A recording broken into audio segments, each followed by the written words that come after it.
People talk about Asbury Park like on the 4th of July, 1970, when the West Side caught fire, that was the end of the city. And they describe it as a riot. I don't think it was a riot. I think it was a rebellion. What conflated this into a riot that persists in everybody's mind was the coverage in the Asbury Park press. It was just over the top. It was hugely dramatic. And it took approximately 40 years before Jules Plangier, who was the publisher of the press, to finally admit that the newspaper had done the city a disservice in its coverage.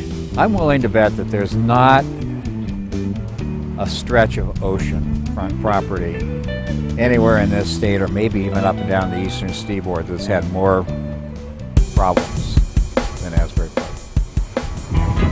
In my lifetime, I've seen it kind of become, go from being this beautiful vacation resort to being a very neglected kind of town, and back to being kind of popular again. So when I first moved here, I really played a lot in the city, and I went to the city a lot.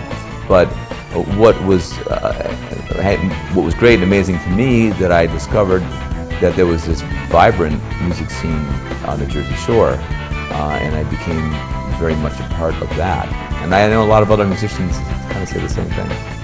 Asbury's always had a history of entertainment, and because of that, there is this sort of unspoken, unheard creative energy that happens in our community.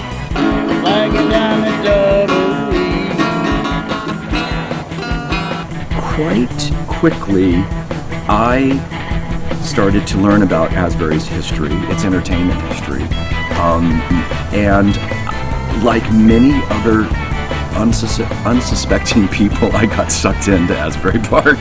As mayor, one of my most frustrating emails I would get is, I've been here since 1998, and I know this city over the 90s and the 80s, and the difference between then and today is dramatic. And then I get an email from someone who moved here 2 years ago, and they'll say, well, when are you going to fix the city up? And I would say, this is fixed up. We're not done. Do you see what's going on in Asbury Park? It's not doing everything else that everybody else does because it's different.